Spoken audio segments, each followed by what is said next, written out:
The walls began to whisper, not loud, more like the faint sound of people murmuring through a thick door. The voices overlapped, dozens of them, impossible to distinguish. Then one rose above the rest. "Daniel, help us remember." He pressed his ear to the wall.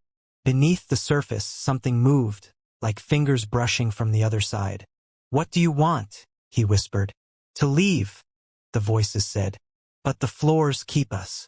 He stumbled back, clutching his camera like a talisman. The whispers grew louder, then stopped all at once.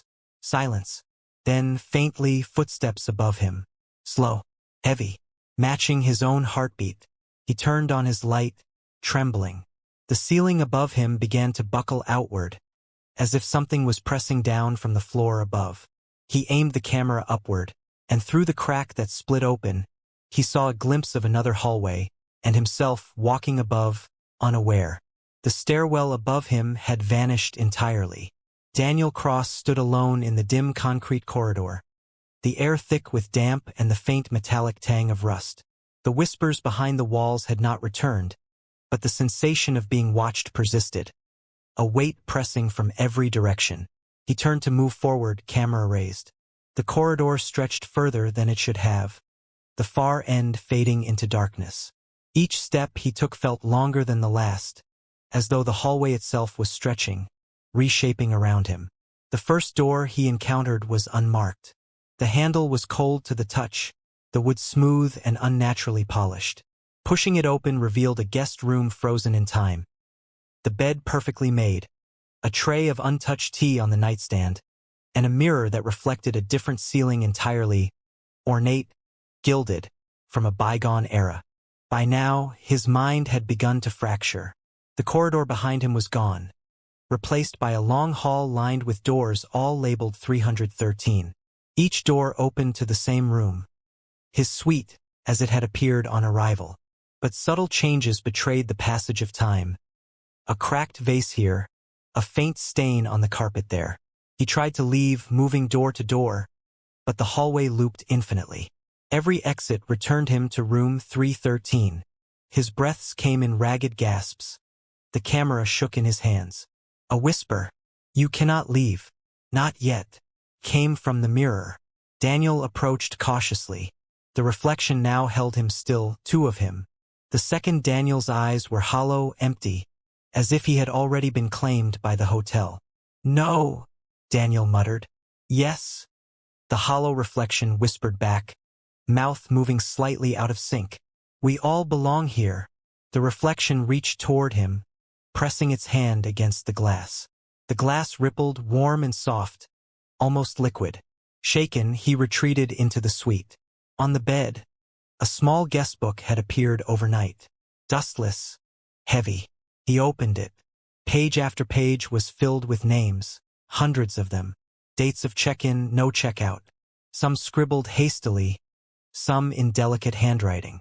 And on each page, faintly, the words "Remember Me" appeared beside every entry. The names glowed faintly, as if alive.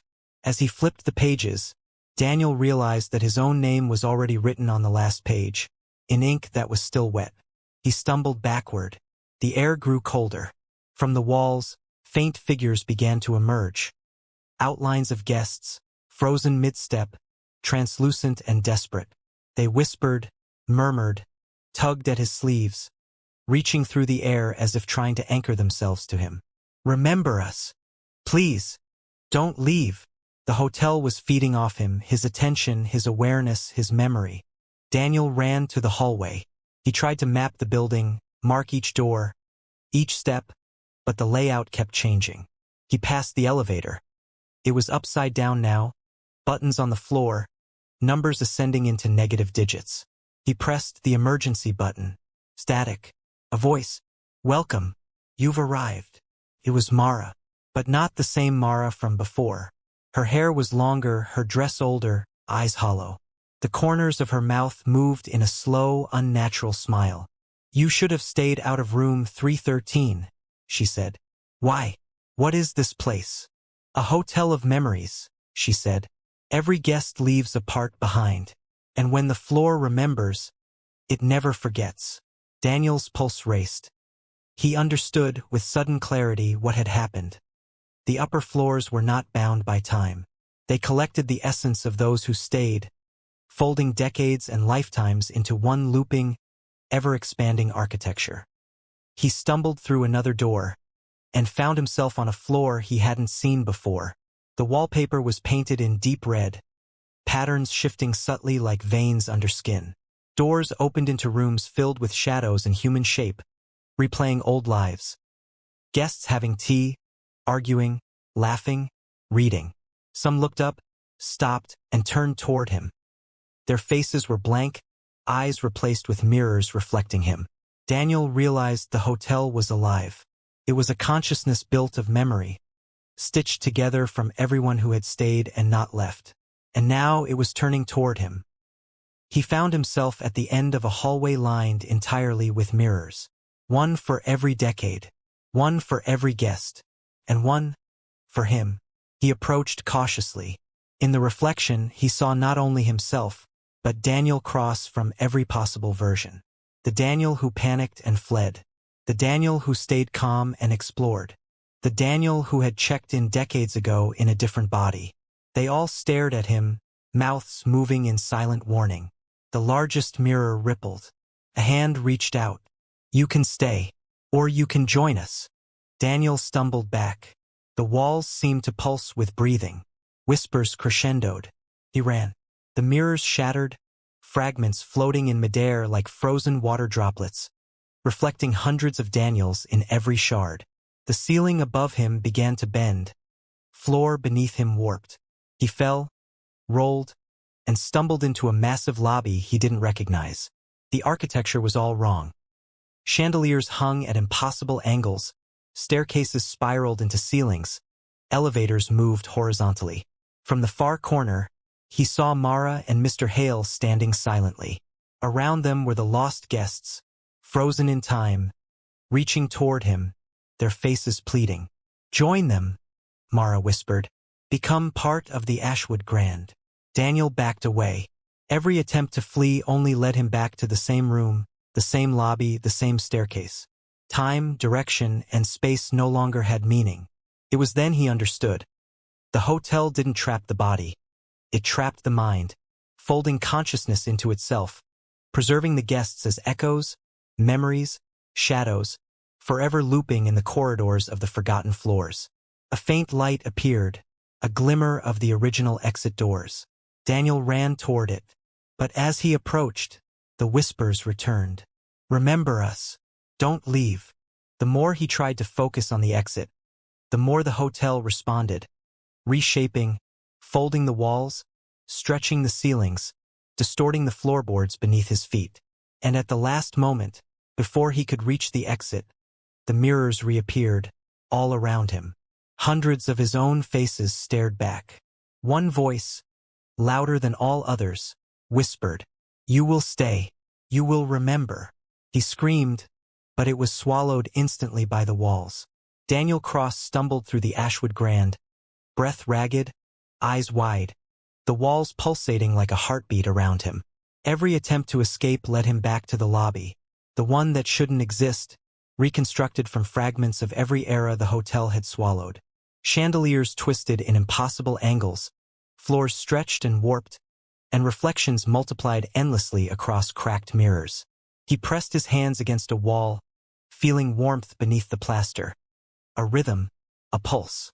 The whispers returned, soft but insistent. "Stay, remember, join us." Daniel forced himself forward, his mind fraying. Somewhere in the distance, he heard the grand entrance doors creak open. A flash of daylight, real, tangible, beckoned him. His legs moved on their own, sprinting toward the exit. But as he reached it, Mara appeared in the doorway. Her figure flickered, shifting through decades. Young, old, hollow-eyed. "There is no leaving," she said, voice calm, patient, yet edged with something infinite. "I don't belong here," Daniel shouted. "Not yet," she replied. "Not until the hotel decides." The doors shimmered. For a brief moment, he glimpsed the world outside. Rain-slicked streets, fog rolling over the valley, and beyond that, freedom. He lunged, and suddenly, the floor gave way beneath him. He fell into darkness. When he landed, it wasn't the lobby anymore. He was back in room 313. The bed was made. The air smelled faintly of polish. The key sat on the nightstand, exactly as it had the night he arrived. Daniel's hands shook. He tried the door. Locked. He tried the window, fogged over. The hotel had folded him in, returned him to where it all began. He sank to the floor, realization dawning. The Ashwood Grand didn't just trap the body. It trapped the mind, folding all who entered into its corridors of memory, endlessly looping them across time. The mirrors along the walls rippled. In each one, his reflection smiled back. A version of himself that was calm, accepting, already lost. Behind him, faintly, shapes moved. Former guests, their outlines wavering, silent, watching. He turned to the mirror directly across from the bed. A whisper echoed, barely audible but distinct. "Remember, forever." Daniel froze. The camera, still recording, caught his reflection reaching out, separate from his movements. He tried to look away, but the mirror held him, showing glimpses of past guests. A parade of faces from every decade. All staring, all waiting. Rain pattered against the window. Thunder rolled in the distance. Outside, the world existed, but he was trapped inside an echo of it. And yet, a single thought persisted: document this. Record it. Let someone know what lies in the Ashwood Grand. Daniel reached for the camera and turned it on. The red recording light blinked. In the reflection, he saw hundreds of his own images, all pointing cameras back at him, all trapped, all watching. The room seemed to breathe. The key on the nightstand shimmered faintly. He realized, with cold clarity, that the hotel did not want him to leave. It wanted him to become part of its memory, part of its ever-expanding corridors of forgotten souls. A shadow passed across the doorway.